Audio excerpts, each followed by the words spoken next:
Oh, welcome back to another video, guys. My name is Amstel John, and today's video is gonna be about evolution of AMD Radeon graphics cards. Guys, I'm not a big fan of AMD, but graphics cards look very um, fantastic. So now for the talk, let's get into this video. From being on the brink of bankruptcy to becoming one of the greatest companies in the tech world, today, AMD holds one of the greatest spots in the tech industry, supplying game consoles with discrete graphic cards and providing gamers with some of the best CPUs and GPUs that are out there. We'll take a deeper dive into the history of AMD Radeon graphics, starting way back in the day when AMD didn't actually make GPUs. They were actually a CPU vendor.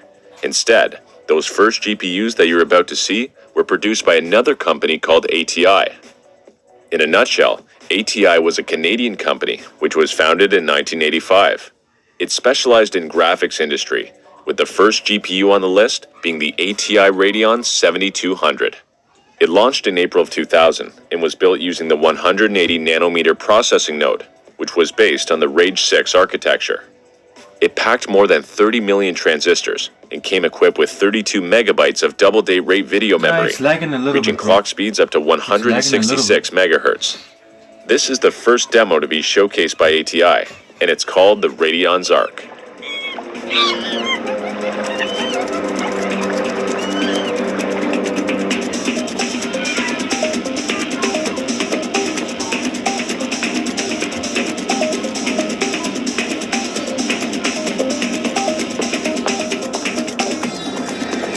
Next up, we have the ATI Radeon 8500, which launched in August of 2001. It was built using the 150 nanometer processing node, which was based on the RAID 7 architecture. It packed double the number of transistors compared to its predecessor, coming in at a whopping 60 million. The video memory was also upgraded to 64 megabytes DDR, and the card reached clock speeds of up to 275 megahertz. The starting price was $299, which made this card a very good choice compared to NVIDIA's equivalent GeForce 3, which retailed for $499. The ATI Radeon 9700 Pro launched a year later. It was built on the same 150 nanometer manufacturing process that was based on the RAID 8 architecture. The main specifications on this card are 110 million transistors, 128 megabytes of DDR video memory, with clock speeds reaching 325 megahertz. It retailed for $399 MSRP and was crowned as the new king of GPUs. Being the first card to support DirectX 9, it was very well received from all the respective users and reviewers all around the globe.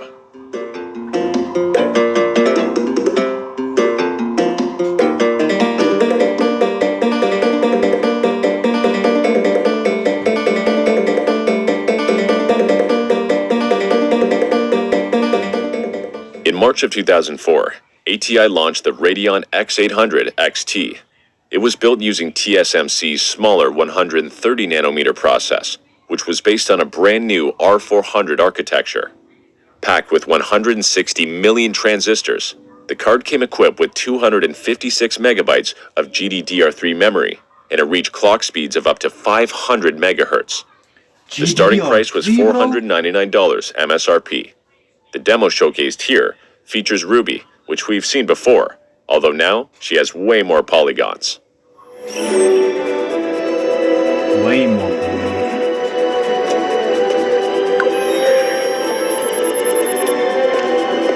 Leaving so soon? But first, let me ask you, how many times do you find yourself typing the same password for every account that you open? Not only is this behavior risking all of your account security, but you're also becoming an easy target to all the hackers getting their hands on your accounts. It's not just about leaking your personal information, credit card details, or delivery address. There are more serious crimes that have happened, such as identity theft, crimes committed under your name, and even loans under your name. Having a secure password manager that is quick and easy to use is a necessity. That's why I recommend using NordPass, today's sponsor.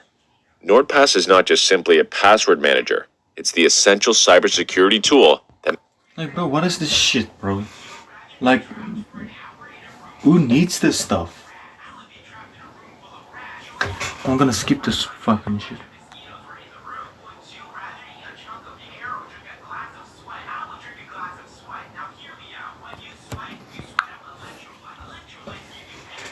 October of 2005. This GPU was built using the TSMC's 90nm process, which was based on the R500 architecture. It provided better efficiency and better performance than ever before. With a whopping 321 million transistors, the card came equipped with 512 megabytes of GDDR3 video memory, clocked at 600 megahertz. The starting price for this GPU was $549 MSRP. These demos showcased here highlight complex rain and water effects, physical simulation on the GPU, detailed brickwork, and a realistic dynamic lighting environment. It is ready. Optica. Now we will finish this. Kick his ass. Ruby, you always surprise me. Ruby.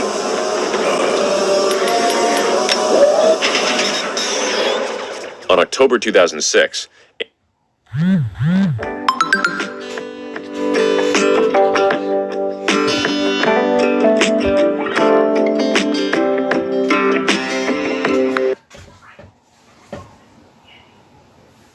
AMD announced the completion of its $5.4 billion acquisition of ATI.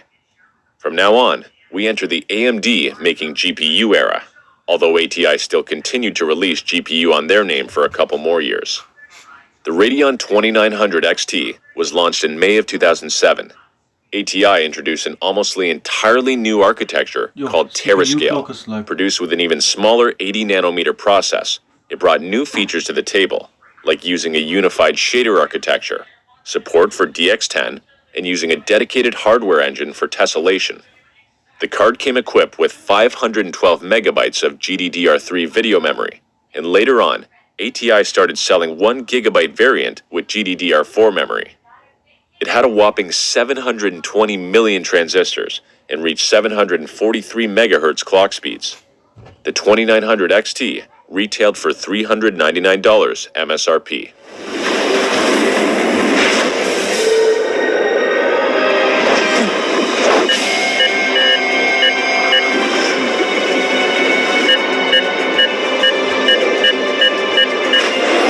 In November of that same year, the Radeon HD 3870 was launched. It was based on the same Terascale architecture, but it's built on a significantly smaller 55nm manufacturing process. The card came equipped with 512 megabytes of GDDR4 video memory and reached clock speeds of up to 777 megahertz. The main selling point was the slight bump in clock speeds and the lower $269 price tag. This demo showcases real-time physics simulation, which looked quite impressive back then.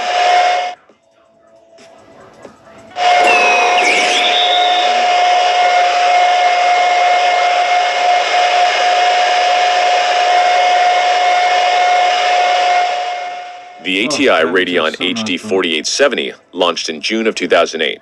It was set to compete in the high-end market. Built using the same Terascale architecture and the same 55nm process, it bumped the number of transistor to 956 million and had a similar frequency as its predecessor. The video memory was also upgraded to GDDR5, and because of the sharp increase in bandwidth, the Radeon HD 4870 was a very good step forward. Even though it still couldn't compete with the GTX 280, the main competitor at its time, AMD gave this GPU a starting price of only $299 MSRP, which was very attractive to most of the PC gamers.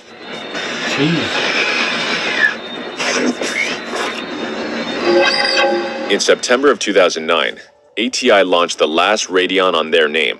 The 5870 was their last shot at getting... Bro, the NVIDIA, like NVIDIA GTX and RTX graphics cards are like, that's my type of graphics cards, bro. But AMD, when AMD graphics cards like when an AMD graphics cards come out, and then Nvidia does the same. Like, look at the new AMD graphics card 7000 series. It's here. It's beyond us. And in Nvidia, what is it, GTX or RTX 4090? That's a Crowned as the GPU that's king, and they big totally nailed it. fucking The performance uplift on this card was astonishing. As TechRadar put it, VRAM. it's not just the fastest graphics card VRAM, ever, bro. fully capable of grinding NVIDIA's mighty GeForce GTX 285 into a powdery pulp. It's quite simply the most powerful computer chip we've seen of any kind. It's not just the fastest The 5870 was built on a newer Terascale 2 GeForce architecture GTX 260 using the 40 nanometer was the best process. graphics card then. It came equipped with Was 1 the gigabyte of fastest GDDR5 and video strongest. memory and reached clock speeds of up to 850 megahertz. It retailed for $399 MSRP. On August of 2010, AMD announced that they would retire the ATI brand for its graphic chipset in favor of the AMD name. Oh, that's So a when couple of months AMD later, in December of that took same over the year, ATI name. AMD launched the Radeon 6970, which was built using the 40 nanometer process. It was based on Terascale 3 architecture, boasting 2 gigabytes of GDDR5 video memory and clock speeds reaching 880 megahertz. This card launched for $369 MSRP, and while Nvidia was struggling with their overheating Fermi graphics cards, AMD was having a field day with its very positive reviews.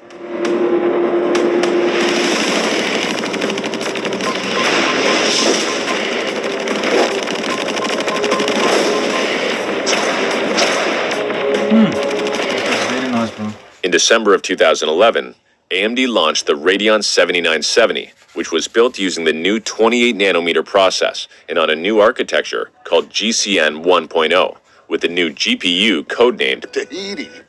It packed more than 4 billion transistors and came equipped with 3 gigabytes of GDDR5 video memory, reaching clock speeds of up to 925 megahertz. The launch price for this card was an astonishing $549 MSRP.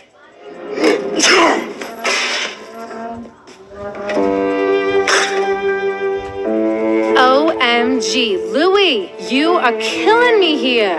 That's it! I cannot work with these amateurs any longer. I am a serious actor. Is it allergies? The AMD Radeon R9 290 launched in October of 2013, just after That's what I Nvidia thought managed about. to sort out their heating issues with their Fermi graphics cards. AMD said, you know what? We should be the king of overheating GPUs too. And that's where the R9 290 comes in, putting only one cooler in the reference card because, I guess, it looked It looked cooler? cooler. Pun intended. It reached temperatures as high as 93 degrees Celsius. The specs include the same 28 GDDR5. nanometer process, Oh, but based on a come newer on. GCN 2.0 architecture. The transistor count went up to 6.2 billion, and it reached clock speeds of up to 947 megahertz.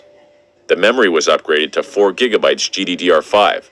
Despite the overheating issues, this card offered a very good price to performance ratio because it retailed for $399 MSRP. Simply means more fun for me.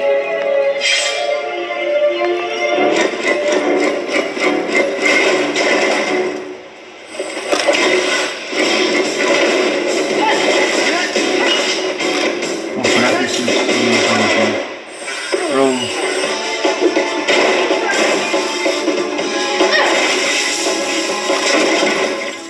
The AMD Radeon R9 Fury X launched in June of 2015. For a $649 price tag, this card was considered unreasonable due to the fact that it came equipped with only 4 gigabytes of video memory, which, at that time, 6 gig. gigabytes was the norm for high-end GPUs. It was built using the TSMC's 28 nanometer process and packed 8.9 billion transistors, reaching clock Whoa. speeds of up to 1050 megahertz. The main selling point was the extreme 1050. bandwidth speeds. Oh. The new type of memory that this card used, called HBM, which stood for high bandwidth memory, allowed for it to have 4096-bit memory bus. To put that into perspective, the fastest NVIDIA GPU today. The 3090 Ti has a 384-bit memory bus lane. Nonetheless, it didn't make up for the low amount of VRAM, and the overclocking limitations only made it worse. It wasn't helping that AMD stock either, which hit an all-time low a couple of months later, causing the company to almost go bankrupt. With the stakes higher than ever, the future of this company rested only upon one person's shoulders. That person being Lisa Su. Since the high-end GPU market was too difficult to compete in, AMD changed their strategy completely. They decided to compete in the entry-level market. So in June of 2016, AMD released the RX 480, an entry-level GPU priced at $229, which would be considered a massive success because this GPU still continues to sell to this day. The RX 480 was produced on TSMC's 14nm FinFET process, which was based on the GCN 4.0 architecture. With two variants available at launch, 4 or 8 gigabytes of GDDR5 memory. It reached clock speeds of up to 1,266 megahertz and was considered as the value king of graphic cards. In August of 2017, AMD released the Vega 64, now competing at the high-end market once again. For its value proposition, it provided a good gaming experience and handled productivity tasks better than some of the NVIDIA's high-end GPUs. It was based on GCN 5.0 architecture and was produced using the 14nm process. It came equipped with 8 gigabytes of super-fast HBM2 memory and reached clock speeds of up to 1,546 megahertz. The launch price for this card was $499 MSRP. The Radeon 5700 XT launched in July of 2017. It was based on the new RDNA 1.0 architecture, with a smaller and even more efficient 7nm processing node, which was a very good upgrade compared to its predecessor, resulting in an increase of 50% performance uplift per watt. The 5700 XT came equipped with even faster 8 gigabytes of GDDR6 memory and reached clock speeds of up to 1,905 megahertz. It had a launch price of $399 MSRP, offering a better value proposition compared to NVIDIA's cards. But it wasn't until the year 2020 when AMD actually started trading blows with NVIDIA. The RX 6900 XT launched in October, and it was a serious performance beast. It was built using the same 7nm manufacturing process, now on a newer RDNA 2.0 architecture. The number of transistors on this thing was 26.8 billion. It also came equipped with 16 gigabytes of GDDR6 memory, and it reached clock speeds of up to 2,250 megahertz. The Radeon 6000 series is also the first lineup to introduce ray tracing, and although the performance numbers were not good, it was a step in the right direction. AMD introduced some new features too, like Fidelity FX, Super Resolution, Smart Access Memory, and Infinity Cache. It's still the best. Later on, they would release a refreshed version of this card in 2022 called the RX 6950 XT that had a slight bump in memory bandwidth. 6950. In the last quarter of 2022, AMD is expected to launch the RX 7000 series. Although we don't have a sheet of specs for this card, based on some rumors, we do have a clear indication on how much performance increase we can expect from the RX 7900 XT. It will be built on RDNA 3.0 architecture, which is set to give it 2 times performance per watt increase compared to RDNA 2.0. The manufacturing process will be the 5nm node produced by TSMC, and it will be probably the first card in the world to reach record-breaking clock speeds at 3,000 megahertz without overclocking. The memory size will be bumped to 24 gigabytes GDDR6. It will also feature 384 megabytes of Infinity Cache thanks to 3D V-Cache on some models, and it will be marketed as a true 8K gaming GPU. In terms of price, AMD always stays competitive. I think that this cost will remain the same as last year, starting at $999 MSRP.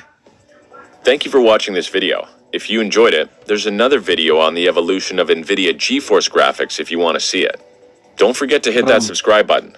Let me know in the comments down below on what you think about AMD and what you want to see next. Make sure to check out NordPass if you're interested. This video would not be possible without them. All details are listed in the description. bro, if you like and subscribe to my channel, I will do an evolution react on the NVIDIA GeForce graphics cards. So don't forget to like and subscribe to my channel, and we will check next time. Peace.